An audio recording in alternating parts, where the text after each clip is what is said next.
Hello friends, welcome to own style cooking. நாம் இன்றைக்கி பார்க்க போகிற ரெசிபி என்னென்னு பார்த்தீங்கன்னா, ஒரு ஹெல்த்தியான ரெசிபி தாங்க பார்க்க போகிறோம்.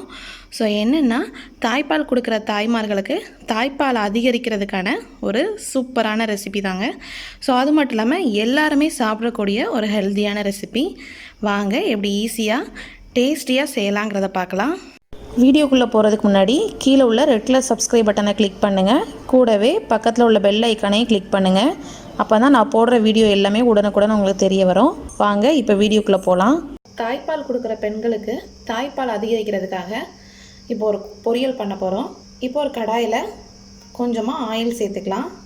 ஆயில் நல்லா சூடானதும் கொஞ்சமாக கடுகு உளுந்தம் பருப்பு, கடுகு பொரிஞ்சதும் கொஞ்சமாக வெங்காயம் சேர்த்துக்கலாம். வெங்காயம் சேர்த்து லைட்டாக வதக்கிக்கோங்க. தாய்ப்பாலுக்கு சுரைக்காய் எந்த அளவுக்கு பால் சுரக்குமோ அதே அளவுக்கு பூண்டுமே ரொம்ப ஹெல்ப் பண்ணும். அது மட்டும் இல்லாமல் கேஸ்ட்ரிக் ப்ராப்ளத்தையும் அவாய்ட் பண்ணும். ஸோ அதனால் இது ஒரு முழு பூண்டை இந்த மாதிரி உரித்து சேர்த்துருக்கேன். இதை தாய்ப்பால் கொடுக்குறவங்க மட்டும் தான் சாப்பிடணும்னு இல்லை, எல்லாருமே சாப்பிட்லாம். ஸோ ரொம்ப நல்லாயிருக்கும்.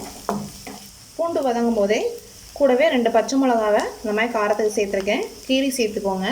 அப்புறம் கொஞ்சம் கருவேப்பிலை, இதெல்லாம் சேர்த்து நல்லா வதக்கிக்கலாம்.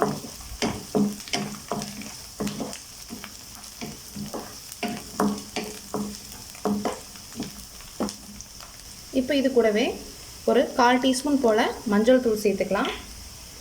ஸோ மஞ்சள் தூள் ஆப்ஷனல் தான். ஸோ இது சேர்க்குறதுனால நம்மளுக்கு ஹெல்த்துக்கு நல்லது.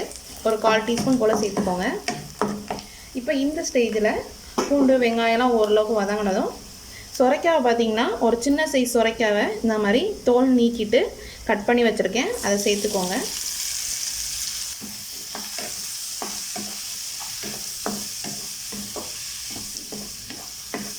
சுரைக்காயில் பார்த்திங்கன்னா தண்ணி வரும். ஸோ அதனால் நம்ம தண்ணி எதுவும் சேர்த்து இப்போ வேக வைக்க வேண்டாம்.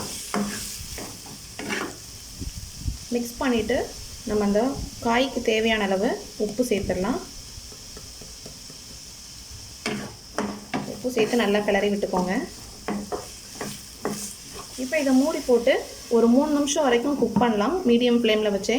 ஸோ சுரைக்காய் தண்ணி விட்டு அதே ஓரளவுக்கு 50% நல்லா குக் ஆயிரும். ஸோ ஒரு 3 மினிட்ஸ் ஆகட்டும். இப்போ ஓப்பன் பண்ணி பார்த்துடலாம்.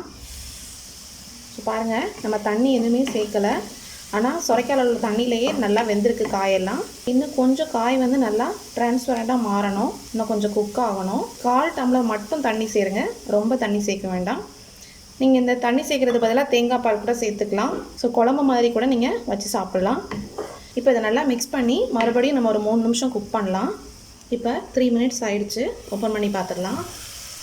இப்போ பாருங்கள், நல்லா உங்களுக்கு சுரைக்காய் குக் ஆனது நல்லா தெரியும். அதோட கலர்லாம் நல்லா சேஞ்ச் ஆகிருக்கு பாருங்கள். ஸோ இந்தளவுக்கு நல்லா குக் பண்ணணும். இதை நம்ம சாதத்தோடு சும்மாவே வச்சு கூட சாப்பிட்லாம், ரொம்ப டேஸ்ட்டாக இருக்கும்.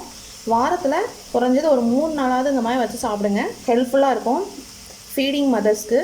இப்போ இது கூட ஃபைனலாக கொஞ்சமாக துருவின தேங்காய் சேர்த்துக்கலாம். ஸோ இது ஆப்ஷனல் தான், சேர்த்துக்கிட்டிங்கன்னா ரொம்ப நல்லாயிருக்கும். அது மட்டும் இல்லாமல் நம்ம காரத்துக்கு பச்சை மிளகாய் சேர்த்துருக்கோம். ஸோ நீங்கள் குழந்தை பிறந்த உடனே சாப்பிட்றதா இருந்துச்சுன்னா கொஞ்சமாக பெப்பர் பவுடர் போட்டு சாப்பிடுங்க. ஸோ அந்த காரமே போதும். ஏன்னா ரொம்ப ஸ்பைசஸ் சேர்த்தோன்னா நம்மளுக்கு வயிற்றில் உள்ள புண்ணு ஆறுறதுக்கு ரொம்ப லேட் ஆகும். பெப்பர் மட்டும் கொஞ்சமாக சேர்த்துருக்கேன். வேறு எந்த ஸ்பைசஸும் ஆட் பண்ண வேண்டிய அவசியமே இல்லை. ஸோ இதே பார்த்திங்கன்னா ரொம்ப சூப்பராக இருக்கும். ஸோ நல்லா மிக்ஸ் பண்ணிவிட்டு நம்ம அடுப்பை ஆஃப் பண்ணிடலாம். ரொம்பவே சூப்பரான டேஸ்டான நம்மளோட தாய்ப்பால் அதிகரிக்கக்கூடிய, அது மட்டும் இல்லாமல் எல்லோரும் சாப்பிட்ற மாதிரியான சுரைக்காய் பொரியல் சூப்பராக ரெடி ஆகிடுச்சு. ஸோ நீங்களும் உங்கள் வீட்டில் ட்ரை பண்ணி பாருங்கள். கண்டிப்பாக இந்த ரெசிபி பிடிக்கும்னு நினைக்கிறேன். இந்த ரெசிபி பிடிச்சிருந்துச்சின்னா நம்ம சேனலை லைக் பண்ணுங்கள், ஷேர் பண்ணுங்கள், சப்ஸ்கிரைப் பண்ணுங்கள், மறக்காமல் கமெண்ட் பண்ணுங்கள். தேங்க்யூ.